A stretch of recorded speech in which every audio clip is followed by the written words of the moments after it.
अध्यात्म विज्ञान कोई धर्म या संप्रदाय नहीं है, ये स्पिरिचुअल साइंस है जो कुदरत के कानून पर आधारित है। ये विज्ञान पूरे ब्रह्मांड के सभी रहस्यों को उजागर करता है और जीवन के सभी पहलुओं को समझने के लिए एक नई दृष्टि देता है। इसी को आर्ट ऑफ विजन कहते हैं, दुनिया को देखने की एक नई दृष्टि, जो अध्यात्म विज्ञानी परम पूज्य स्वामी श्री कमलेशानंद जी के निर्देशन में सनातन सत्य का अनुसंधान कर हमारे जीवन को प्रकाशित करे। जय सच्चिदानंद। આજે કોઈને કામ કરવું નથી, શું કીધું? બધાને એમને પૈસા જોઈએ છે, ખ્યાલ? મહેનત કર્યા વગર જોઈએ છે, મહેનત નથી કરવી, એવી પરિસ્થિતિ થઈ ગઈ છે ભાઈઓ ને બહેનો ને। એવું છે હવે કામ જ કરવાનું નહીં, કશું બધા મશીન આવી ગયા અને નાના મોટા કામ કરવા માટે એક બાઈ રાખી દે અને પછી ખાઈ પીને આરામ કરે, સહી જાય શરીર, પછી મોટું, પછી જીમમાં જાય, પછી બોલતા નથી, જાય કે ના જાય। અને પુરુષોને બેઠા બેઠા ખાવાનું થઈ જાય, પેટ મોટું એટલે પછી કે ચલો બગીચામાં આટો મારવા જઈએ, જાય પણ કામ કરે તો બગીચામાં જવાની જરૂર જ નથી। પણ માણસની ટેવ એવી પડી ગઈ કે વાતાવરણ જોઈને આળસુ થઈ ગયો। શું થઈ ગયું? આળસુ થઈ ગયું। હું તો અહીંયા આગળ સુરતમાં જોઉં છું તો લોકો પડીકી વેચીને કમાય છે। શેની પડીકી? તો કે ડાયમંડ ની, તેની પડીકી નહીં। મને કે ખિસ્સામાં જ રાખું છું પડીકી। મેં કીધું કઈ પડી? બતાવી તો ડાયમંડ। મને કે 10 લાખના હીરા છે કે આવું છે સાહેબ। પડીકા ઉપર ધંધો ચાલે, હા કે ના? લોકોના ઘર ચાલે, ચાલે કે નહીં સાહેબ? આ દુનિયા જોવા જેવી છે સાહેબ। એક ભાઈ હરતા ફરતા ધંધો કરતો હતો, તો કોઈએ પૂછ્યું તું શેનો ધંધો કરે છે? તો કે મોબાઈલ વેચવાનો। તો કે દુકાન તો છે, દુકાનની ક્યાં જરૂર છે? આજે એક માર વેચી દીધો, પતી ગયું, કાલ બીજો જોઈને લઈ લેવાનો, કોઈ વેચી મારવાનો, એ જ મારો ધંધો। દુકાનની જરૂર નથી, ના સમજાય? લોકોના ધંધા એવા છે કે ખરેખર કેટલાક તો દલાલ હોય, કશું જ નહીં કરવાનું કે છે, બે ભેગા જ કરવાના। જો ધંધા કેવા કેવા નીકળ્યા છે, સમજાય છે? આ કાળ કળિયુગમાં જો તારે ખ્યાલ આવે કે કેવો કળિયુગ છે। દરેકને પોતપોતાની કામની ફાફટ આવી ગઈ છે અને ગાડું ચાલે છે। ફોરેન ની અંદર હવે કેવા ધંધા શરૂ થયા છે? ફરસાણ હોય ને, ફરસાણ, તે ફરસાણની દુકાન 40-50 હોય એક સિટીમાં, એ તો બહુ થઈ ગઈ। ક્યાં તો કોઈ ઘર બી બનાવતું હોય, ફોરેનમાં એટલી બધી દુકાન ના હોય, પણ એની પાસે બધું લિસ્ટ હોય, કોની પાસે શું મળે છે, શું નહીં, કયા ભાવથી, બધું છે। એટલે પછી એનું કામ ખાલી ઓર્ડર લઈને સપ્લાય કરવાનું। શું કરે? સપ્લાય। બધાને કે આટલી આટલી વસ્તુ મળે છે, એની એડવર્ટાઈઝ આપી હોય કે હું આટલી બધી વસ્તુઓ રાખું છું, એની પાસે કેમ ના પડે? ખાલી ઓર્ડર લેવાનો। હા, ઓર્ડર લાવો ને 24 કલાકમાં વસ્તુ પહોંચી જશે। એટલે દરેક વસ્તુ પછી કે મોબાઈલ ઉપર મને મોકલી આપો ઓર્ડર, યા તો ઈમેલ થી મોકલી આપો, એટલે મોકલી આપે, એના એડ્રેસ પર પહોંચી જાય, એને 10% મળી જાય। બોલો, અત્યારે ઉબેરની ગાડીઓ ચાલે છે ને, પણ ઉબેરના માલિક પાસે એક ગાડી નહીં, બોલતા નથી, હા કે ના? અત્યારે ધંધા કેવું થઈ ગયા, આશ્ચર્ય થઈ જાય આપણને। ખ્યાલ? હજારો ગાડીઓ ફેરવો તો ઉબેર ના નામે, પણ એની પાસે ગાડી નહીં એક। બહુ વિચારો ને, અત્યારે તો આ આખી દુનિયા જે આખી છે ને, આખી ગ્લોબલ થઈ ગઈ। અને પહેલા માત્ર પૈસાના જોરે જ ચાલતું હતું, પછી ટેકનોલોજી આવી ગઈ, હવે પૈસા અને ટેકનોલોજી પછી આવી ગઈ. અત્યારે તમારી પાસે વિશિષ્ટ પ્રકારની કોઈ આવડત હોવી જોઈએ. આ દુનિયાની અંદર ઓબ્ઝર્વ કરીને તમને ખબર પડી જોઈએ કે કઈ રીતે હું પૈસા કમાઈ શકું છું.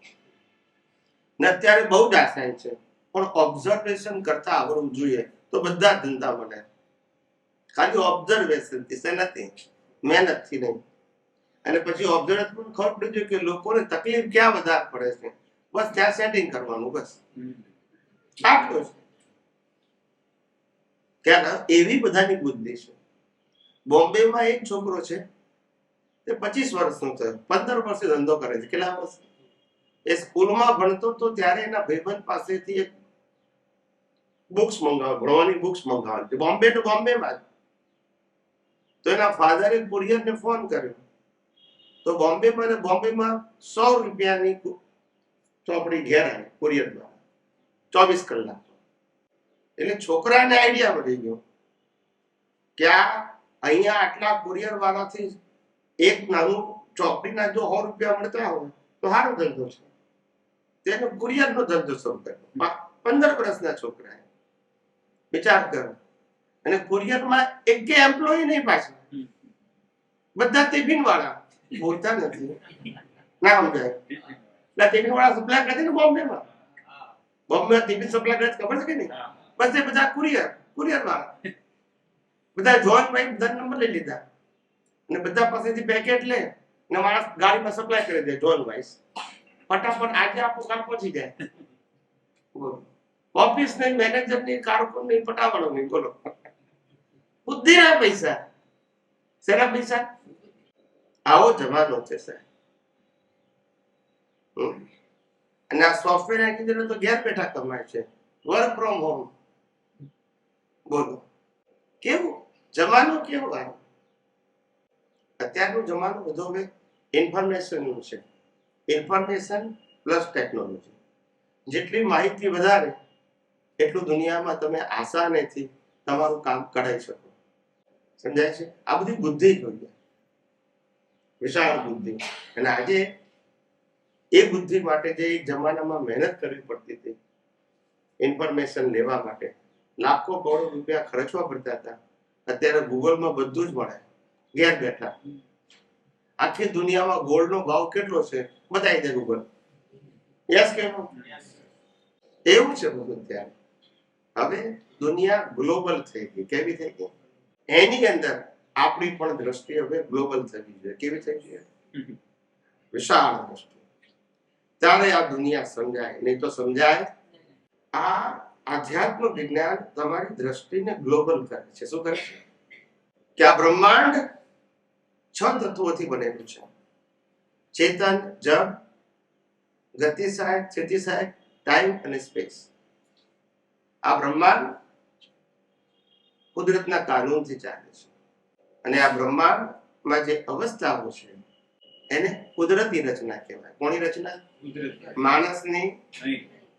આ સૂર્ય, ચંદ્ર, તારા, ગ્રહો, નક્ષત્રો, ભરતી ઓઢ, તેજી મંદી, પૂનમ અમાસ, કર્મ અને કર્મના ફળ, આ બધું જ કુદરતી રચના.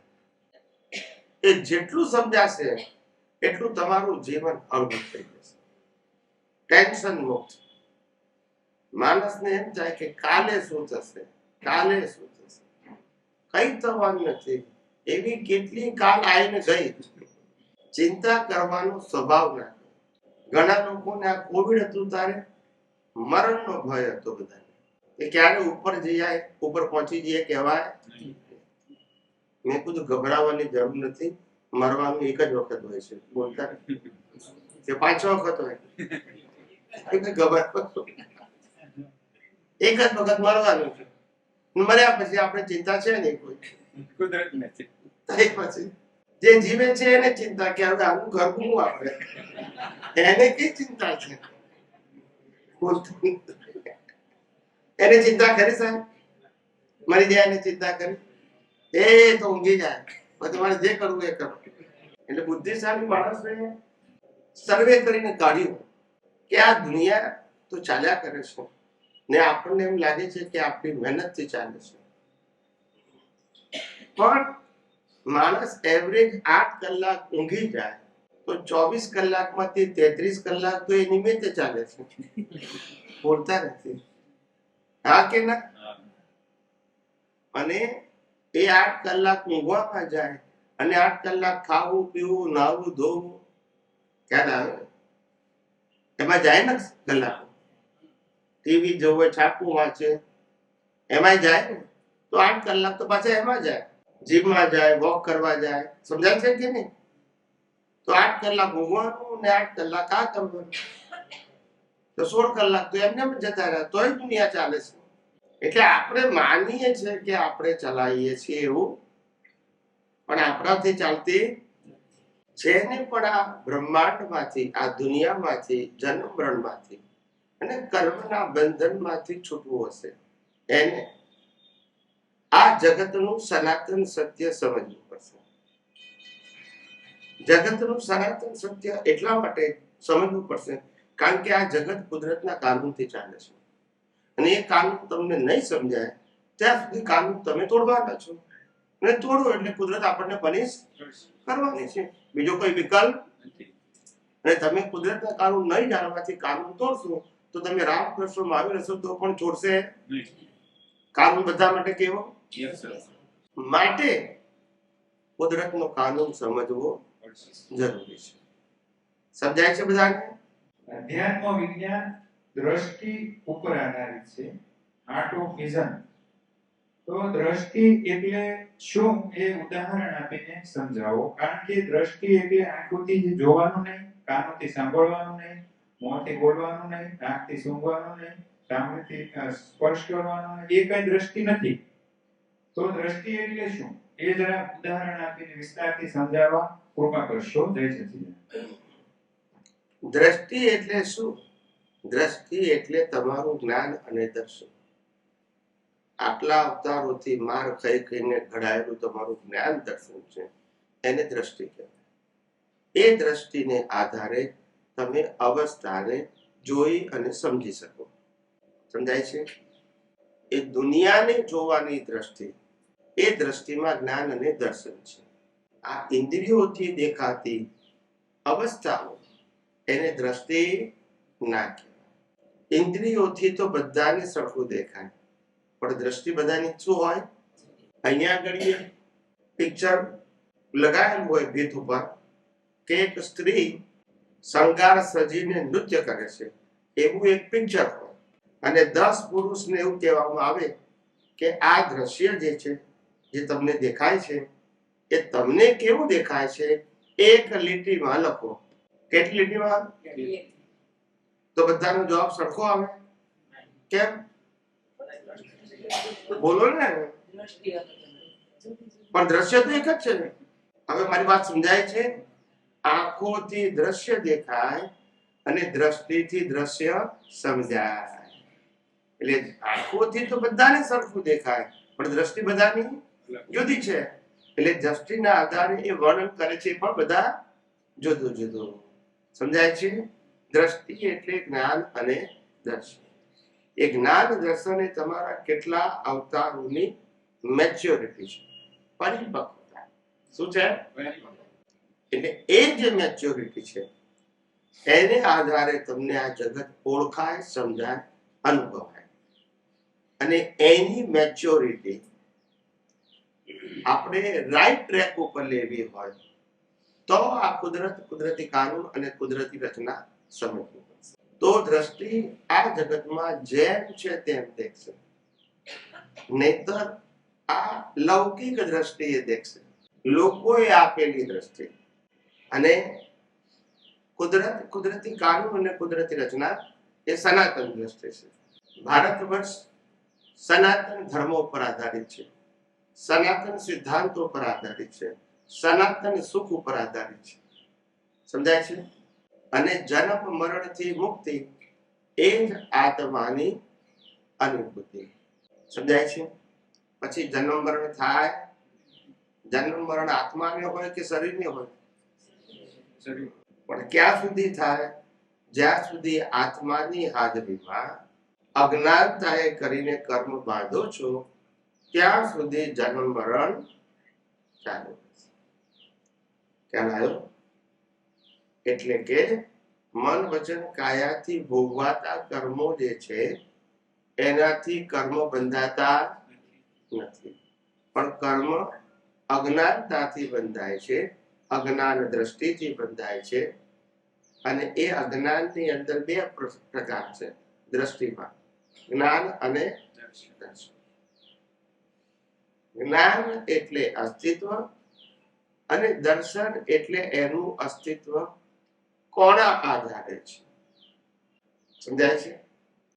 અસ્તિત્વ અને યુનિવર્સ બેને સૈદ્ધાંતિક જાણવું એનું નામ જ્ઞાન અને દર્શન.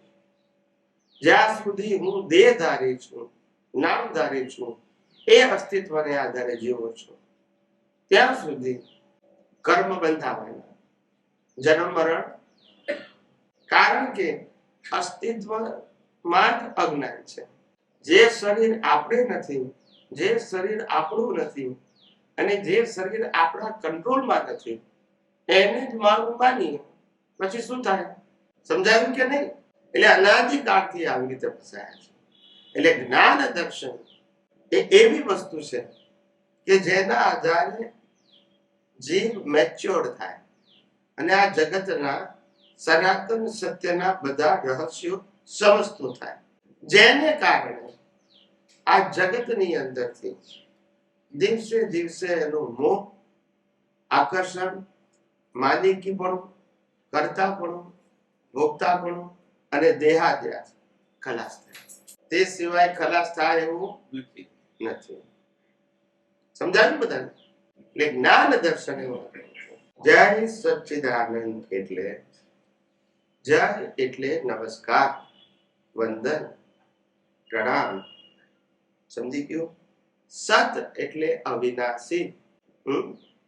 અવિનાશી પણ કેવું અવિનાશી? કે જેની પાસે શુદ્ધ જ્ઞાન દર્શન છે. ચિત્ત એટલે જ્ઞાન દર્શન. જેની પાસે જે અવિનાશી છે, જેની પાસે શુદ્ધ જ્ઞાન દર્શન છે અને જેનો આનંદ સ્વભાવ છે, એવા પ્રત્યેક જીવની અંદર રહેલા શુદ્ધાત્માને મારા નમસ્કાર. એમનું નામ જય સચ્ચિદાનંદ. સમજણ પડી કે નહીં? જય પછી સત, ચિત અને આનંદ. સત એટલે કાયમી, ચિત એટલે શુદ્ધ જ્ઞાન દર્શન અને આનંદ એટલે કાયમનું. જેનું જ્ઞાન દર્શન શુદ્ધ છે, જેને આનંદ વર્તે છે અને જે કાયમનું છે, એવા શુદ્ધાત્મા જે જીવ માત્રમાં રહેલા છે એને મારા નમસ્કાર. બધી જ અવસ્થાને પોતાના મન વચન કાયાની અને બીજાના બધા મન વચન કાયાની અવસ્થા કુદરતી રચના જોતા આવડી ગઈ અને આપણને શુદ્ધાત્મા પદમાં રહેતા આવડી ગયું, બીજાનામાં શુદ્ધાત્મા જોતા આવડી ગયું એટલે પતી ગયું. બીજું ઊંડા ઉતરવાનું નથી. સમજી ગયા? ઊંડા ઉતરીએ ને તો પાગલ થઈ જવાય. એ જે ઊંડા ઉતર્યા છે એ અડધા પાગલ જેવા જ છે.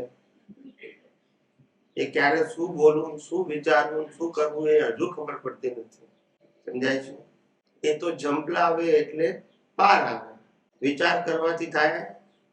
આ લોકો લગ્ન કરે છે વિચાર કરીને કરે છે કે વાઈફ સાથે શું કરીશ, હસબન્ડ સાથે શું કરીશ, સાસુ સાસરે કેમનો વ્યવહાર કરીશ, સસરા સાથે કેમનો કરીશ, નણંદ સાથે, જેઠ સાથે, દેરાણી જેઠાણી સાથે વિચાર કરે. થાય લગ્ન?